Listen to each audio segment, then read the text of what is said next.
So hello, everyone, and welcome to another meetup here at the Heal Institute. This is the place to be if you are on a journey of holistic healing towards wellness.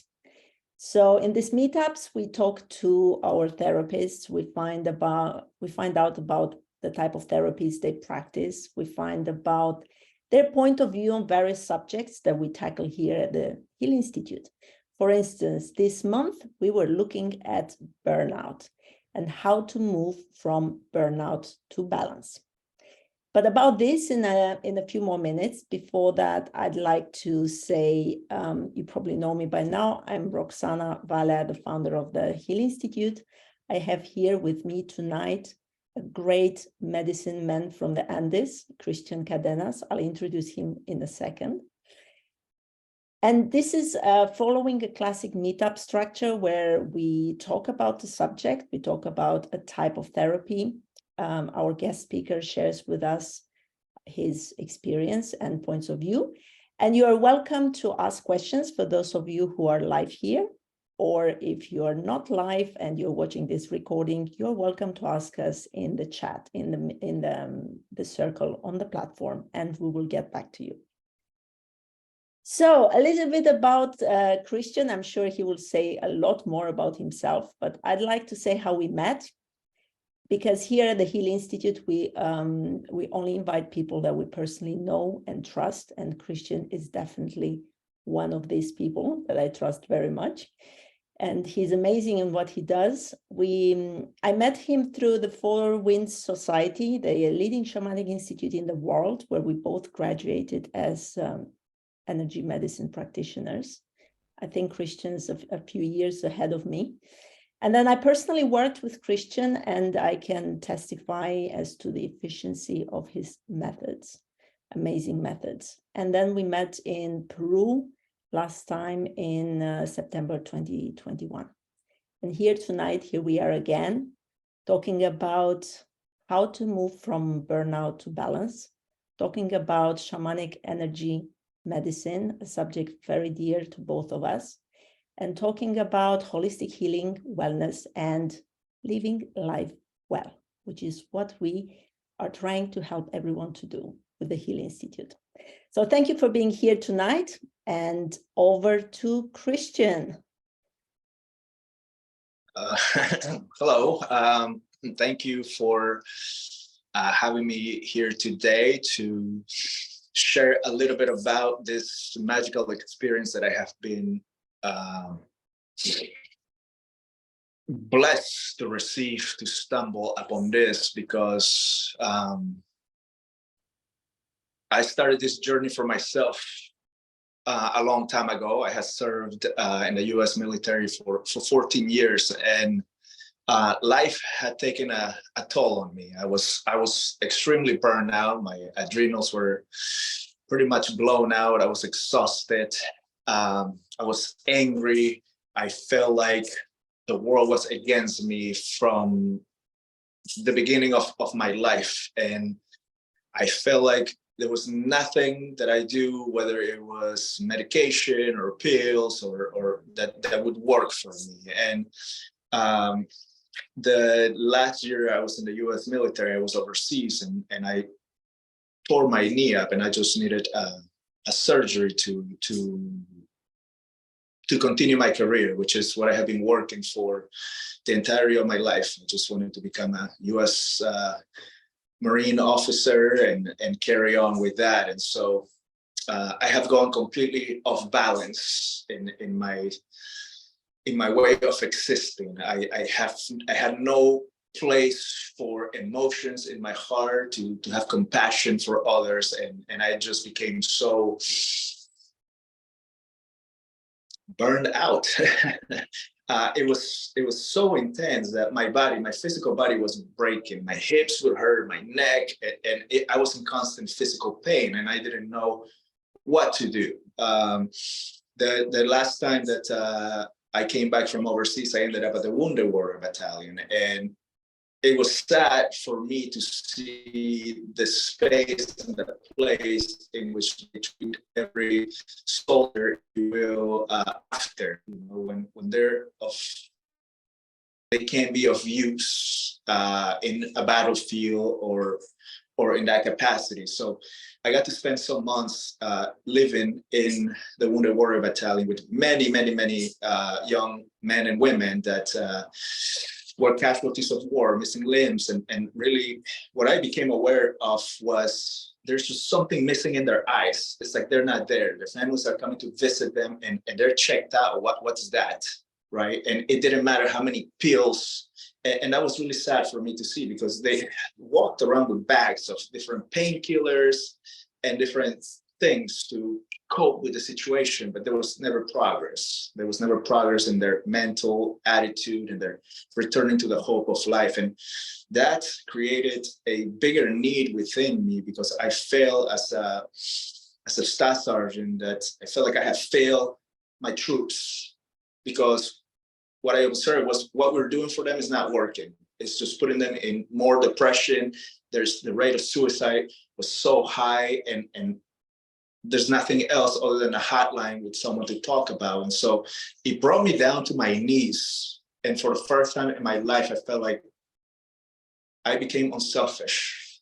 And I prayed to God, prayed to Creator, prayed to whatever the force is at the time, because I really didn't believe in much. And it was humbling to receive that reconnection with that force that gently began to guide me on my shamanic journey to my return to balance, to learn how to take care of myself, to learn how to be of service to others, to open my heart, to be a safe space for others to come and heal themselves as I continue on my own journey, because this journey never ends. But the beautiful thing is that when you're willing and you open up your heart and you're willing to let go and release what no longer serves you, what's causing you pain, your life begins to change, and so does your mindset.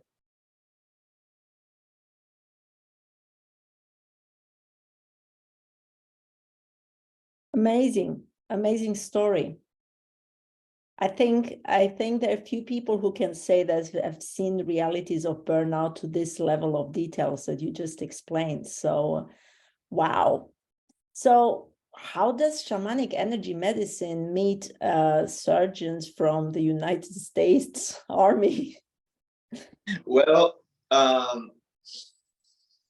interestingly enough, one part of my prayer was, God, please show me there has to be another way to life, because the way I've been living, it can't be it. There has to be more to it. And at the beginning, I actually thought I was going a little crazy, because I started to feel things and hear voices and see like shadows. And so I didn't know what was happening to me. I had no one to speak of. But growing up, I knew I have family that work with this. They were curanderos. They were from the northern coast of Peru. That's where my grandparents come from. And they worked a lot with Wachuma, which most people call San Pedro. And so, but I didn't know this, but I was familiar with the work. I grew up in Peru. I lived there for 17 years. And so I was a little bit familiar with the ways of bringing you back to balance, right? In this tradition, nothing happens on accident.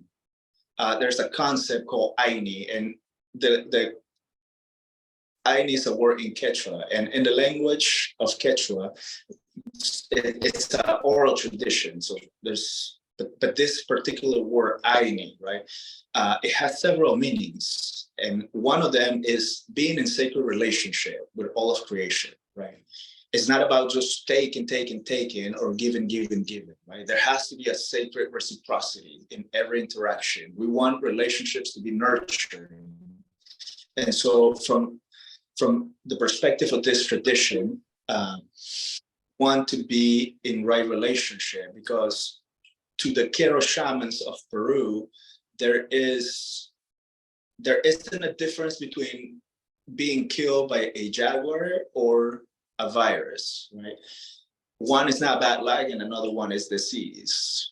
How you live your life, how you're able to return to your center and your balance to connect within your power and allow vibrations or emotions that invoke and evoke higher states, such as love, such as gratitude, such as joy. As you begin to interact with this, and your belief system, your thoughts are usually in a way that is, not to say more positive or negative, but when you're feeling good, your system begins to open up in a way that it allows infinite energy, infinite consciousness to flow through you, to nurture not just your physical body, but your emotional body and your spirit body. And it also allows you to open up, to be in flow with this energy that wants to move through, to create change, to create connection, because we do have a very amazing power, and our thoughts and our voice have a lot to say. And so in this tradition, you either have the power to bless someone or to harm someone. And so we must remember that whatever it is that we put out there will always come back. And so this is the principle of Aini, sacred relationship. Another word that the word Aini is used for is your soul's purpose, right?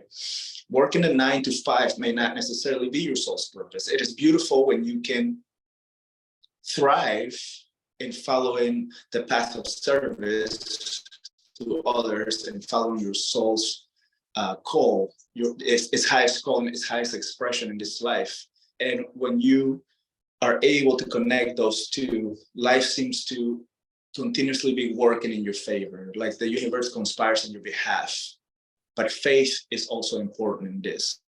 And so there's so many like practices, there's so many traditions, and they're so beautiful. I have not only studied with the Q'ero shamans, but I have also studied with some Siddha masters and some Sufi masters and a little bit of Kahuna teachers. And so it always feels like whatever is needed, there's always a door that opens up. And I just continue to trust that whatever I need or whatever the people I'm going to be a service of need is going to present itself.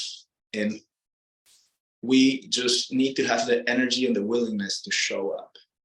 But first, we must do our internal work and get rid of everything that is heavy, all the pain that we have stuffed there, all the limiting beliefs, all the negative self-talk, and this just programs that continue to break us down, not only mentally, but physically. And one of the things I didn't understand when I first started this journey about a decade ago was the reason why my body was breaking was because I had all these programs and these limiting beliefs, like, you know, I have to break my back to make money, you know, and it would constantly happen. My back, every time I didn't have money or I felt like, how am I going to pay my bills? My back would start to hurt.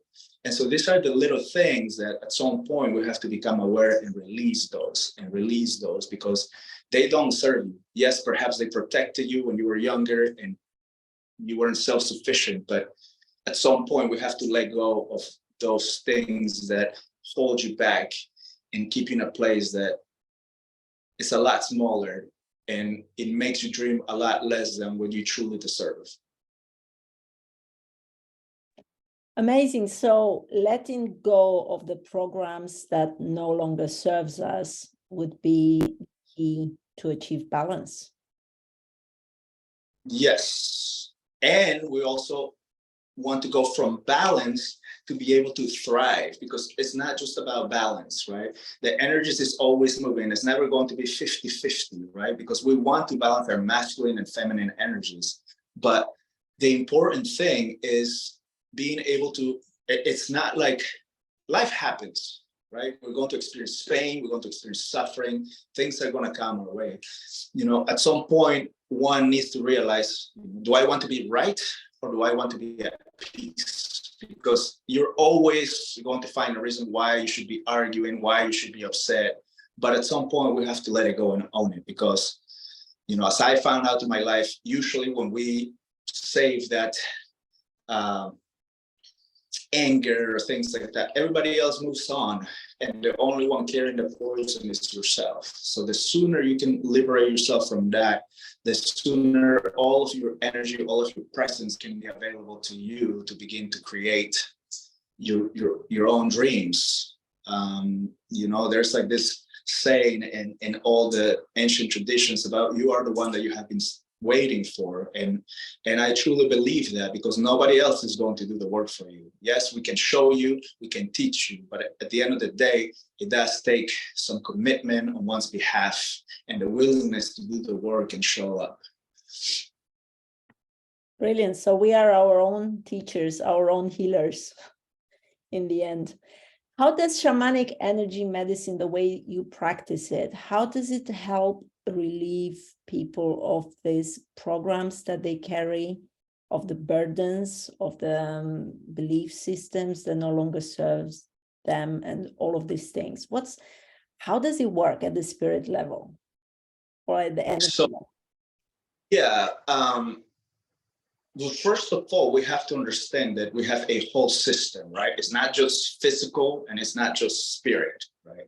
First of all, we have to come to the realization that all of it is together, it's whole. Everything is sacred, right? Because the physical manifestations of us and the things that we see daily do come from the energetic space, right? Just like Einstein said, E equals mc squared. So it really depends on which side of the equation you find yourself. And for the shaman, if you will, or for the medicine man or curandero or healer or whatever that person is called in your tradition, the important thing is to remember that we want to dance in the equal sign, that we can go from energy to mass, so that we can,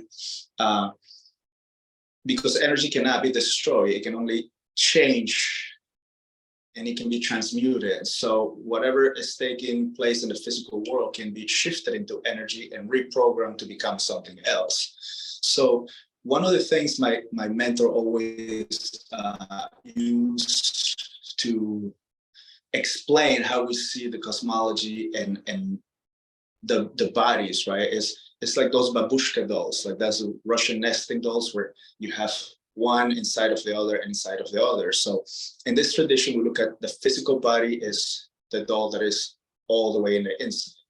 Then you have the emotional body, then you have the soul body, and then the spirit body, right? So the way we work in this tradition is we don't work at the physical or emotional level. We are not psychiatrists, we're not trained for that, right? We're also, and some of us are trained to be able to, manipulate joints and muscles and herbs and things like that. And those are beautiful, beautiful practices. But the way I work with the energy, and as you know, Roxana, I know you do it the same way, is we cannot solve the problem at the issue was created. And unfortunately, a lot of our issues are created either at the physical or mental level. But those are just manifestations of what's happening at the energetic level or the soul level or the spirit level. Now, the way we see this is the physical body is controlled by the emotional body, because your body can have a very strong physical reaction to any emotions, especially if they're harsh, right?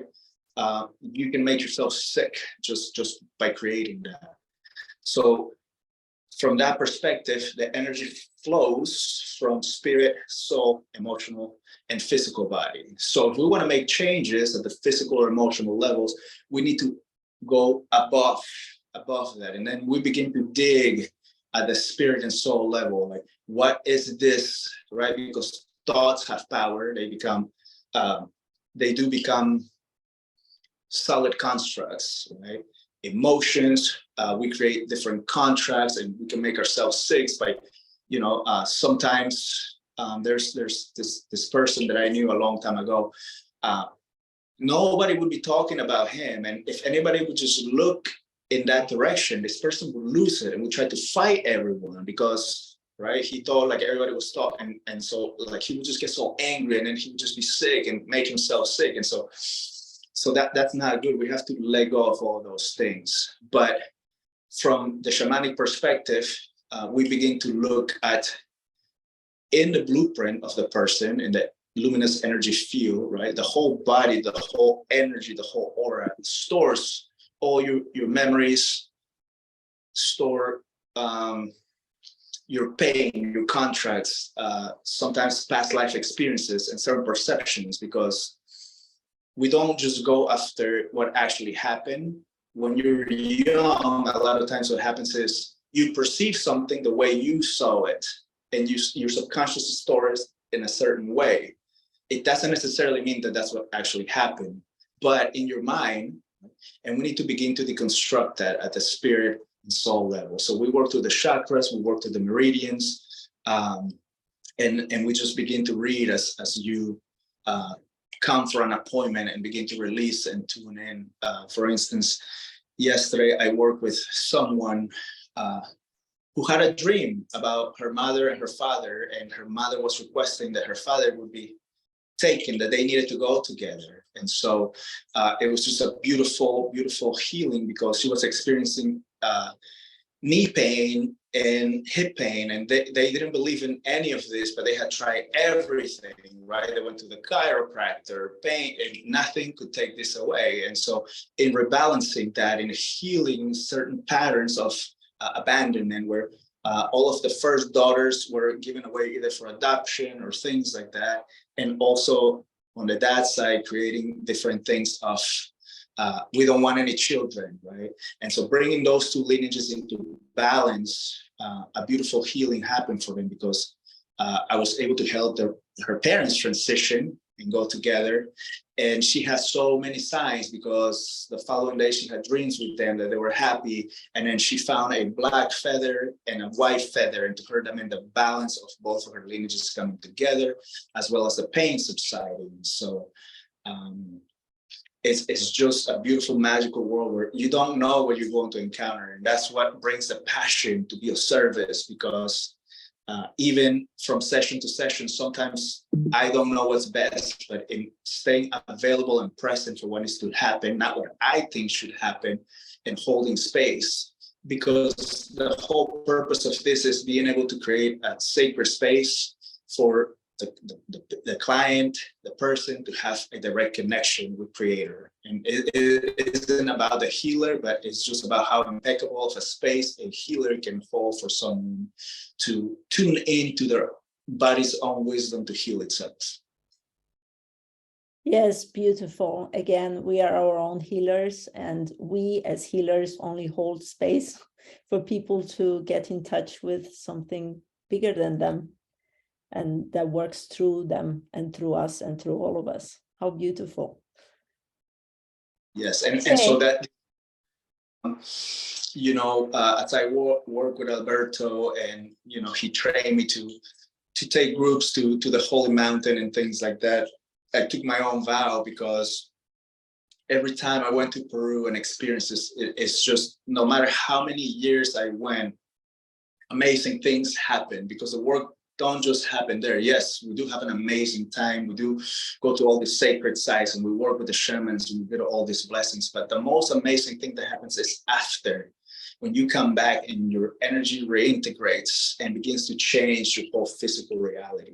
And that's the beauty of being in ceremony, because ceremony is an easy way to come back to balance. When we can put the phone down, we can return to nature, we can connect to all of these sacred forces of nature, with the winds, with the waters, with the fire. And our bodies are made up of all of these elements. And that's why it's very important that we remember that we are a part of that, and we are not separate. Yes, and of course you're leading this retreat, this trip, sacred journey, you call it, right, to the Andes this summer in August. We have it featured on our retreats and experiences, but do tell us a little bit about it, and what calls you to guide it, and what can people expect from it? The first time I went to Peru, I never expected to do this. So first of all, actually, like I was sharing earlier, right? When I started to experience all this paranormal activity, and I didn't know what it was, the last thing I ever thought was that my life would take the path of service, where I would actually be working, healing people and doing plant ceremonies, or leading expeditions to Peru. I wanted someone to fix whatever was going on with me, so I can return to my military career. So there was a greater source that said, hey, like, this is what you came here to do, and this is your chance to do it. Or do you just want to go back to that? but there's just something magical about seeing something you cannot unsee it. And every ounce of my being was, you have to go through this. And I left my military career to follow this, and I didn't know how I was going to make it. And it took a lot of trust for me to embark on this. My 10-year-old daughter was a brand new baby at the time. And so I definitely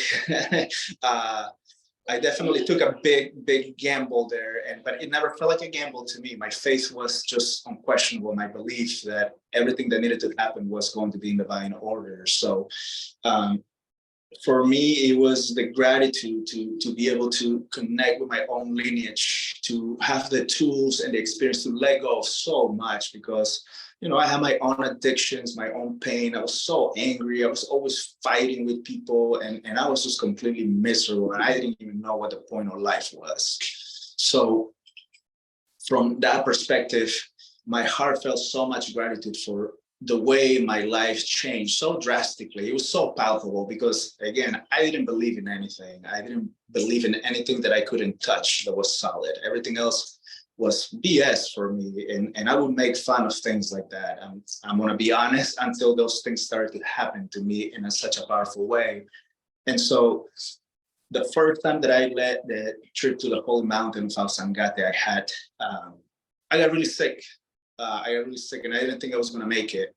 We were camping for 3 nights up there, and I was not doing good. But I was able to power through because the spirit of the mountain was teaching me the power of presence. Okay, I had eaten some bad fish the day before and I got sick. Things were coming out everywhere and I couldn't even eat. But that was part of my training to be like, if you can be fully present, then you feel nothing, you're here. And it was so interesting because the smallest thought that would enter my mind, like, I wonder how my daughter's doing. I wonder if she misses me. Anything like that would bring back all my symptoms that I had to go to the bathroom and all of that. And so I had 3 full days of just, if I'm present, I feel nothing. And it was a beautiful teaching experience. But at the same time, I felt like, what am I supposed to be doing here? Like, I feel like I'm not connecting with this mountain spirit. And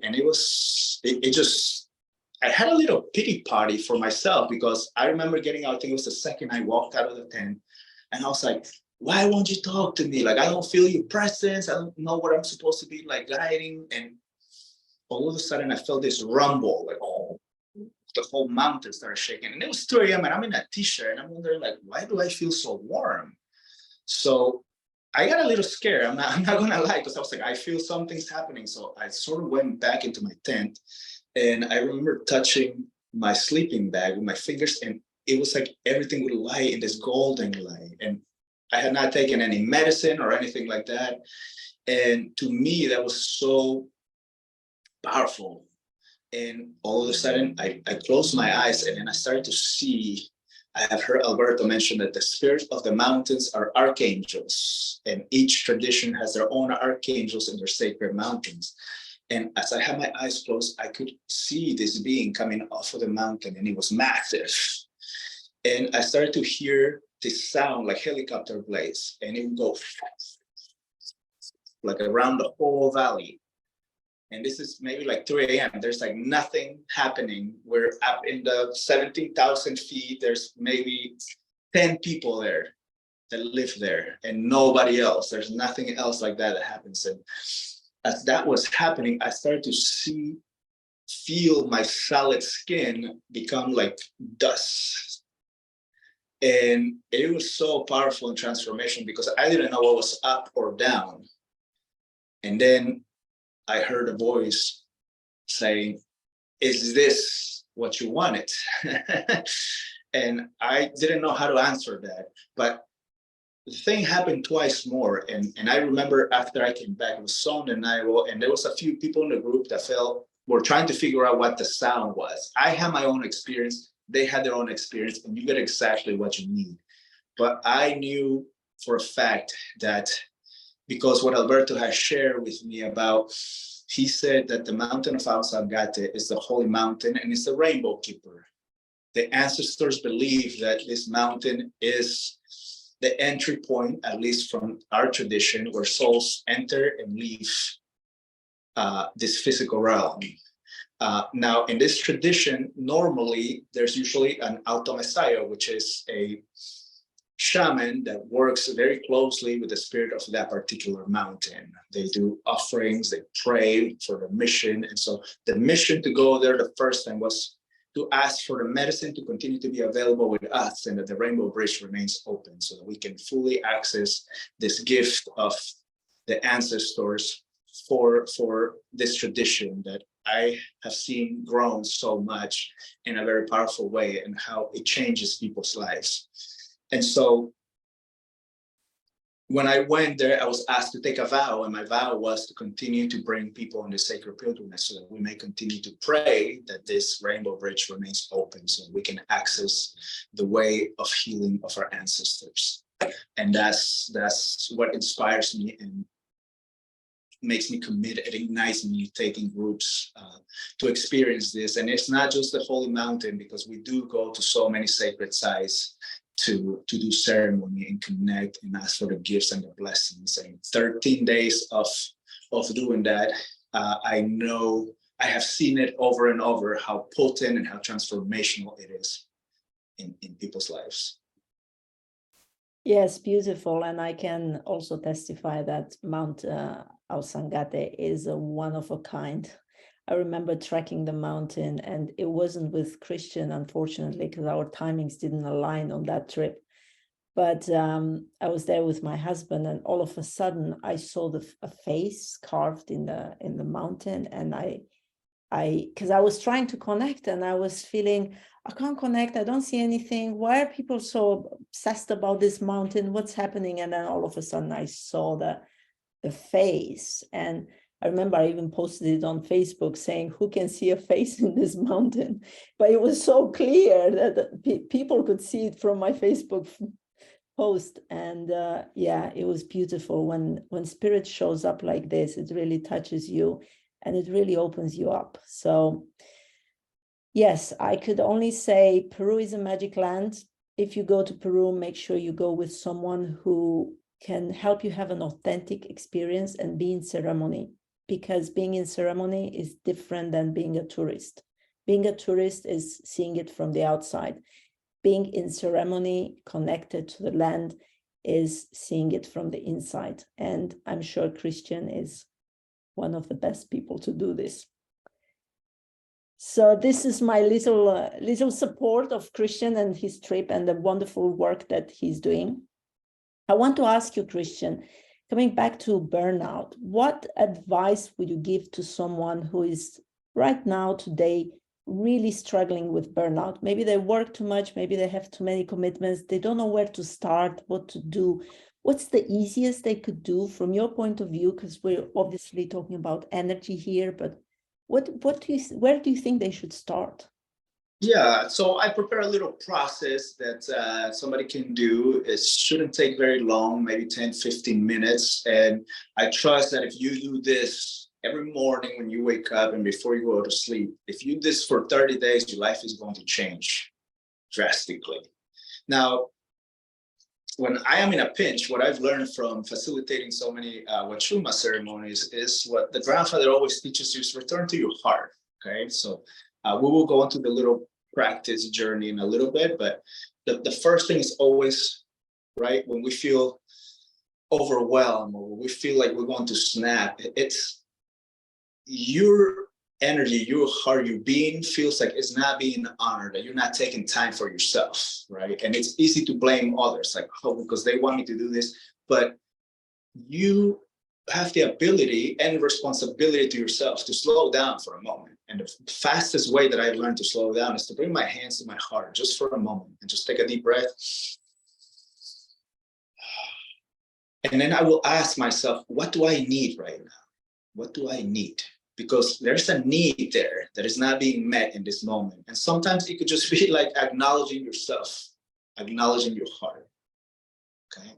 So, and I also use that method when I need to make a decision. I feel into, let's say, okay, I have this business opportunity, and then I also have this commitment with a friend, and then I might have a commitment with my children, and they're all happening at the same time. So in order to find balance with all of those different aspects of myself, sometimes I have to sit with my heart and ask, right? Like, which one allows me to feel my heart more expanded? Which one has the most juice? Which one allows me to feel like I can be more of service?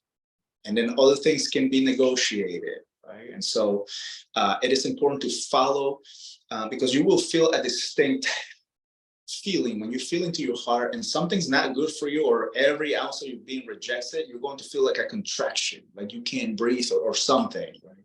But if it's something that it's actually aligned with your soul, you're going to feel like like an opening. And we want to begin to listen to that guidance, that voice that will never lead you the wrong way. You know, it's that same voice that when you were young and you were taking a test, you went and marked it, you didn't know the answer, you marked it right, but then you changed your mind, you second guess yourself, and then you crossed it again and marked something else, and your original question was correct. We have to learn how to trust that, because that is the voice, that is the eternal you that has not been kicked out of the Garden of Eden. That's the version of yourself that is always connected to Mother Earth and to Creator. And when you learn how to honor that voice and stand in it, you're going to reconnect with your power, and you're going to understand that nothing else can put pressure on you, right? Your reaction is completely up to you. And sometimes taking a moment just to take a breath allows you to let go of so many things. So Beautiful. that is back to the heart. Straight to the heart, because the heart will not lead you the wrong way. And that is, they call it the sacred heart, because when your heart is open and it's clear and it's available to Creator, it's a beautiful tool. It's a beautiful compass to help you navigate and begin to turn your wounds into your sources of power and compassion. Beautiful.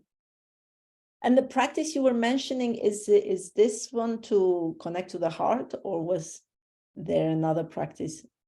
Yes, because bring your hands to your heart, it immediately brings your attention and your awareness there. And it's the heart that is going to tell you, hey, I need something, like we need something, right? And sometimes to me, it's just like, wow, like I feel like I need a donut right now. That would make me really happy. So I will go and eat a donut and not make myself feel bad about it. And it's like, okay, now I can get back to my diet. I have honor, I nurture the inner child, right? Because as an adult, whatever your inner child needs, you have the power to grant that to yourself. I like that. I'll keep it in mind when I break my diet. I'll allow myself to enjoy my donut. Yes. Yeah, that's beautiful. That's beautiful. And how about if someone wants to go deeper on this path of sorting out their reoccurring burnout? Because people getting burnout, then they have a little rest and take a vacation, then they feel better, and then they change their jobs and they go into a new job and they get into burnout again. So do you see, from the energy point of view, do you see something to, like, they should work there? Yes. Commitment takes many different shapes and forms. I created a 6-month program because there's just something to be. It is important to do your work, and doing a session here and there, it's going to shift a lot of things. But the key to anything is momentum, right? And so exposing yourself to people that are going in the same direction that you were going for a long period of time, where a container being held, is important, because it allows you, it holds you accountable for showing up and doing your work, and it guides you to moving. And as you begin to interact with this energy more and more and more, it begins to peel the layers, and we can go deeper and deeper and deeper. And so not every single issue is going to be solved in one planned ceremony or one session, but being in an environment when your mind is being nurtured, your physical body is being nurtured, and your energy body is being supported with the healings, creates a whole different environment for someone to have tools to understand the concepts, to understand how energy works and how the sages, or I mean, even amazing businessmen like Napoleon Hill, he has, the Think and Grow Rich. But when you look at the things that he's expressing is common language for the things that the ancients have been talking about for a long time. And he's just able to verbalize it in a different way. There's so many men that don't, and women, that don't need to be all woo-woo, if you will, right? It doesn't have to be so esoteric and mystic, right? There is a way to put everything into ordinary language that makes sense, and it actually connects with what science is understanding, how the universe is holographic. I know the CIA not long ago released some paperwork about manifestation, and they studied the process of manifestation for 10 years. And they came to the conclusion that the universe is a holographic, and whatever it is that you're thinking and you're projecting and you're connecting with higher vibration thoughts begins to imprint that into the holographic nature of the universe, and that is what creates the change, right? But some people stop there because manifestation is like, okay, I want to manifest wealth, right? But the same principle is not separate, right? You can use the same principle for healing. You can use the same principle for reconnecting with your family and make peace and whatever it is that you want to bring into your life. And that is the concept of going from being a leaf in the wind where you're at the mercy of whatever's happening around you, and being able to stand in your own power because you're not burned out, and you can take the time to feel for yourself and begin to dream awake with your eyes open. What do I want in my life? And that really is the process, because one of the things that I do here with every client that comes to my door, I don't see the broken down child. I don't see the person that is broken like everybody else does. The first thing that I do is I see them already healed. I see them in their Christ light or their Buddha light, because that is going to set up a much stronger intention for what I'm asking the universe in the resolution of what I would like for my brother and sister coming for help. And so I tend to make my intentions very strong, very deep. Like I tend to ask for all of it, because that's what I would like someone to see for me if I was working for them. And that goes back to the principle of I need. Yeah. Yes, and dreaming the world into being, like our teacher Alberto used to always say. Beautiful. I wanted to ask you, how about plant medicine? How about San Pedro? Because you work with plant medicine. You do San Pedro ceremonies. I know you call it Chuma. In Europe, we're a little bit still behind with catching up on terms, but some people know it as San Pedro. So how can this help someone who experiences burnout? Can plant medicine help at all? Oh, absolutely. This, and generally speaking, not just San Pedro, that's just the plant that chose to work with me because my ancestors worked with me. And, one thing that I learned is you can either be a master of one or a jack of all trades. And so I work with a grandfather because there's so much to learn still, and I learned so much. But absolutely, because as we were talking about momentum tunnel, right? Our lives are going in the direction that it's going because of all the decisions and every action that we took for the last 30, 40, 50 years, however many years we're alive. And so it's carrying you so fast that we must be able to slow down so that we can begin to shift. And that's a lot easier said than done. So the best way I can describe this is, for instance, like this, the monks, right? They go and meditate just for 1 second to enter nirvana, which is the sphere of all possibilities. If you can enter that for 1 second, it brings your whole trajectory of your life to a standstill. And then from that, you can begin to move in a whole different direction. But it's not easy to fully enter that consciousness of fully connected with all of creation, all of the universe. I was able to have an experience like that almost 20 years ago, and I had no idea what that was. And that actually was a catalyst for me to be in this path now that I can see the whole picture.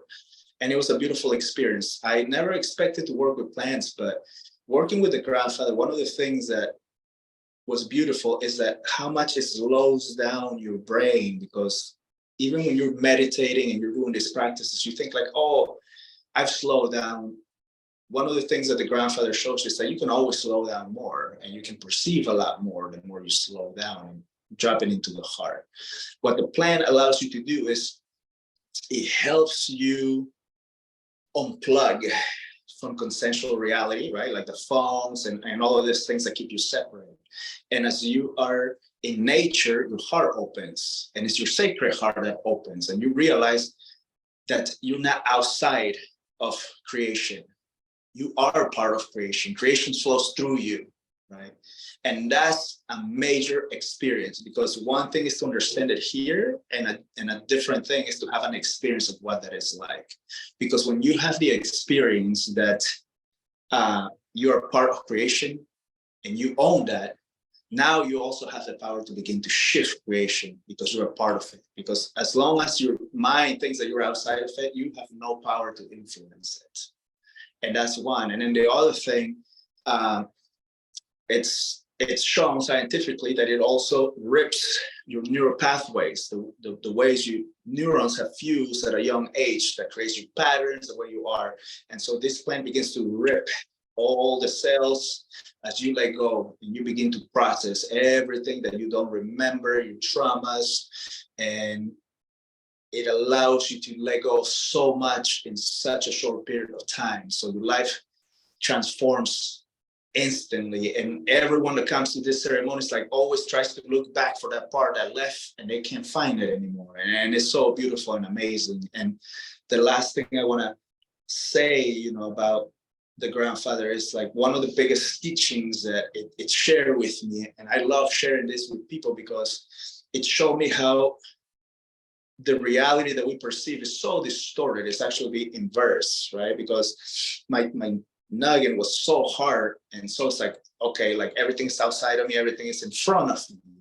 And no matter how many times I heard, you have to go within, you have to go inside to change, it never really quite clicked until the grandfather showed me this image of everyone else. And then it asked me a question, like, where are all these people? Are they outside or are they inside of you? My natural response was, yeah, everybody's outside. I can reach and I can touch. But then it showed me how like the image of every person is inside in my brain, and it's upside down. So technically everything that we see is outside, and our perception has been distorted. So the best way I can describe it is like when somebody brings a projector, and then you have the white screen, and then you project the image.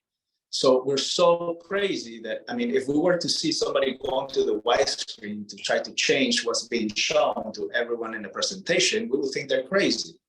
And yet, when it's time for us to shift our perception and our consciousness, we go to the white screen. We want that person to change. If that person would change, or if this situation outside of me could change, I would be happier, I would be better, I wouldn't be burned out.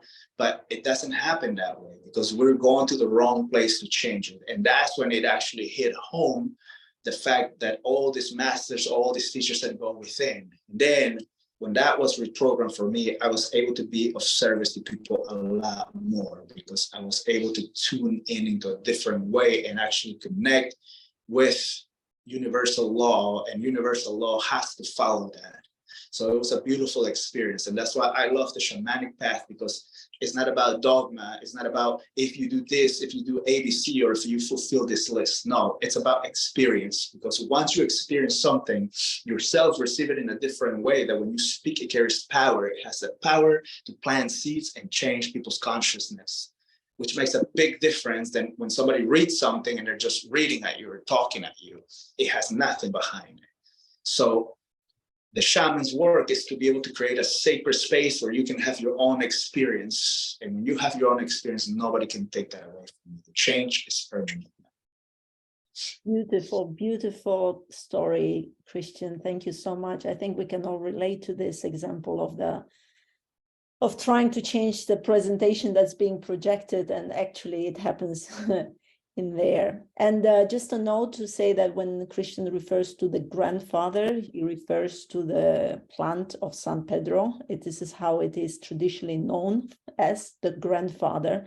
It is the sacred plant of San Pedro. And the brew that's made out of San Pedro is what is happening at the San Pedro ceremony. People ingest this, and this is how it works. Okay, so because not everyone knows who the grandfather is, just to clarify. Brilliant, thank you so much, Cristhian. Wow, an hour has almost flown by. I think we should open to some questions. Look, we have one more person entering the room, just in time for questions. So yeah, any questions from the audience? Well, so yeah, I said hello at the beginning. I will say hello again. Hey, Elena. Me, Roxana, I have, let's say, some sort of gift for, I feel the energy through emails or phone calls or smell if I'm somewhere. And I want to tell you, Cristhian, that the vibration of the vulnerability that you speak with, I can feel it through the core. Like it's incredible. Like I'm very like positive, powerful, surprised. I didn't felt such type of powerful vibration of vulnerability, because usually when people are vulnerable are scared, but you just vibrate like a drum. Some sort of like, with each hit on the drum, it just exits a positive fact. And I think it's like, oh, wow, I'm so happy and amazed. I was able to hear your stories, and that grateful that Roxana made this possible and you share this with us. And yeah, I'm already shaking. So it's something I'm working with. Yeah, I experienced also some sort of burnout, and it was exactly as Cristhian described it.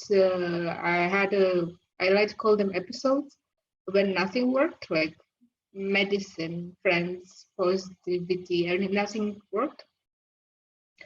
And then people were telling me that I'm disappearing, like my body was shrinking, even if I was eating, working, smiling, do all this stuff that you have to do, but my body was shrinking. I was disappearing. This is how my friends told me, like, Elena, you're disappearing, what's going on?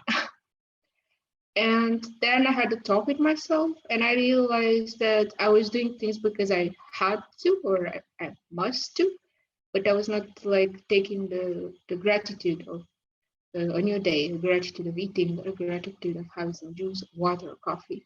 So once I start to appreciate everything that was around me, I was eating the same food, all right? So my body started to grow back, and I was doing exactly the same things. It came from inside. Once I started to make something for myself from inside, yeah. So thank you. Yeah. Well, thank you for sharing. And just a little comment with the whole vulnerability is just, as you work through this medicine wheel, you begin to embody each of the archetypes. And in the direction of the West and this tradition, we embody the archetype of the jaguar, right? And the whole concept of embodying the archetype of the jaguar is to go beyond death, to befriend death, so that you can actually live a fully lived life. And this is the path of the luminous warrior, right? The way where you live with nothing to prove and nothing to hide.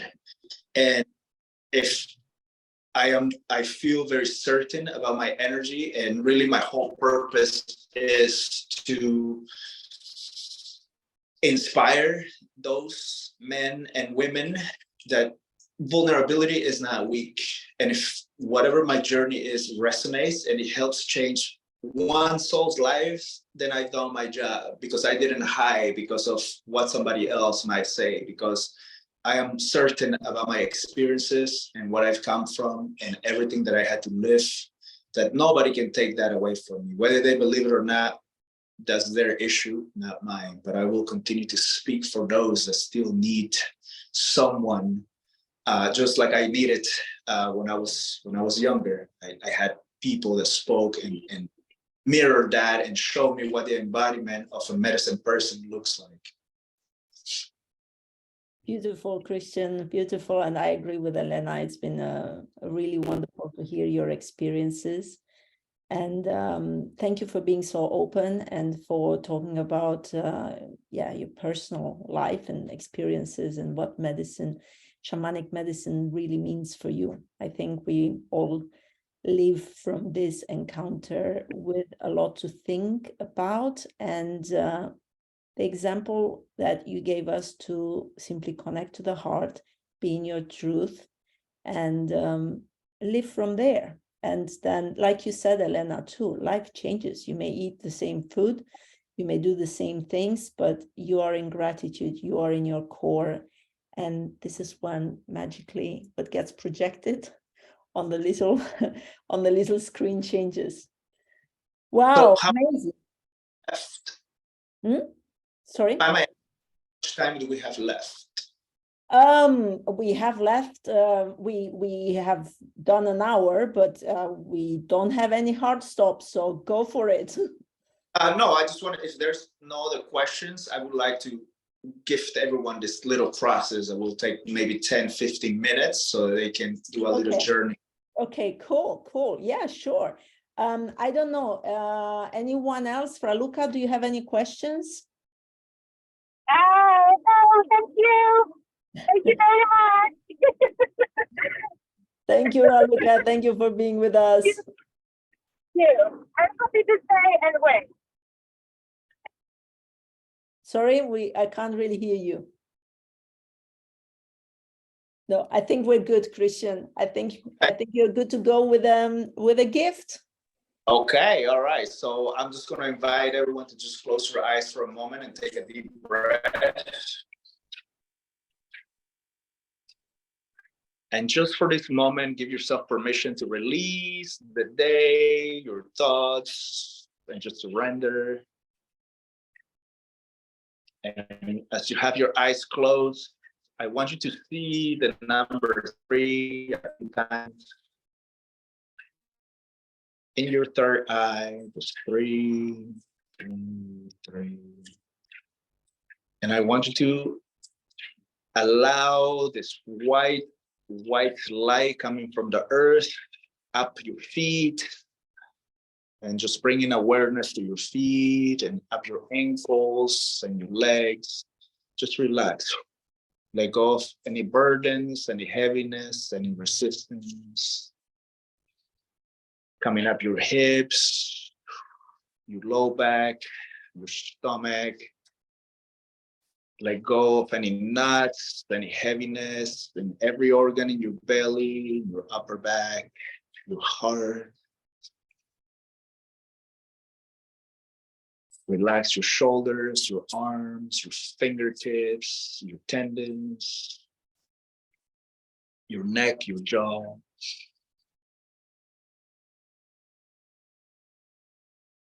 Your eyeballs, the top of your head. And now I want you to see the number 2 and just invite your mind, your emotional body to relax even deeper.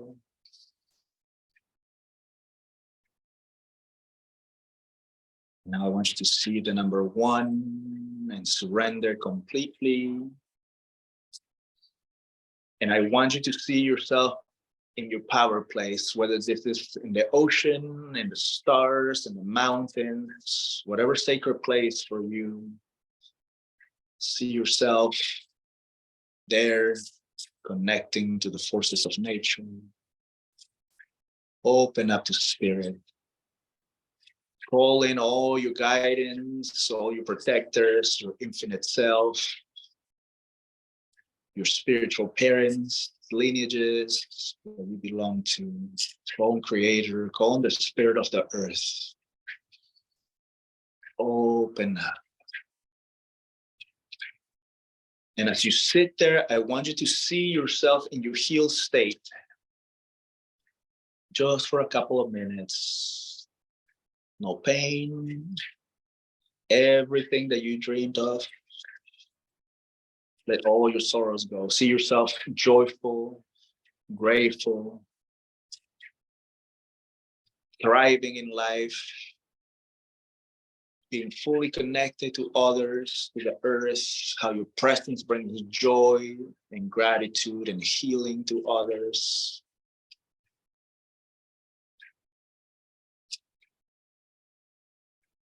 See yourself already having achieved all of your dreams, all of your wants, all of your needs.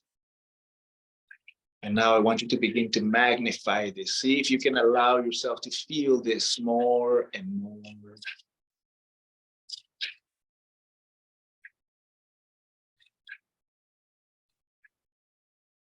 Let it grow from your heart to every cell in your body, all around you. Let your healing energy wrap around the whole earth. Let all your love, all your blessings flow in and out, in and out. And now I want you to become aware if there's any fears, any places where you're stuck, whether you know it or not. And just ask yourself the question, could I let go of this right now? What would it take for me to let go of this right now? And just let it go. See a window, an opening from your heart. Let it go. You may not know what it is, but if you have a feeling, anything closing, anything resisting, that this is not possible, that you don't deserve this, let go of that. Can I let this go?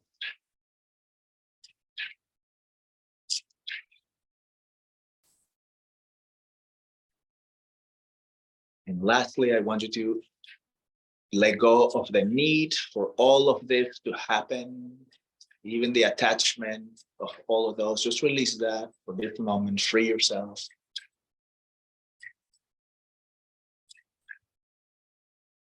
And now I want you to charge yourself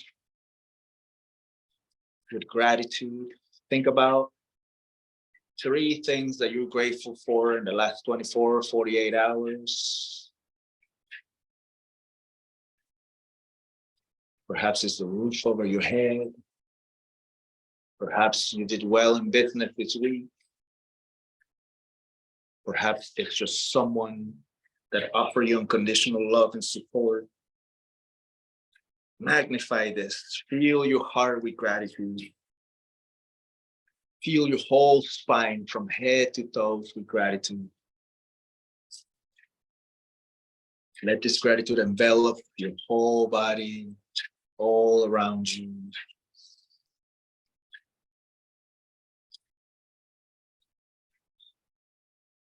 And now from this space, as you connect with infinite consciousness, with Creator, I want you to sit here for a minute and ask if there's any action steps that you need to take to make this a reality for yourself. One action that you need to take today.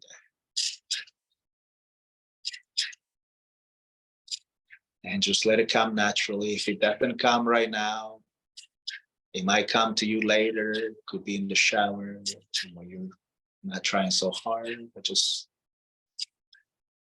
and whatever it is that you hear, you see, please take action on this. The sooner, the better. And then with your next breath, bring in all of your energy into your head and into your belly. And bow to the universe in gratitude. Then release yourself. Thank you, thank you, thank you. Wow, thank you, Cristhian. I feel like new. It's sort of 9 o'clock where I am in the evening. I feel I can start another day now. Wow, thank you. Very beautiful, very beautiful.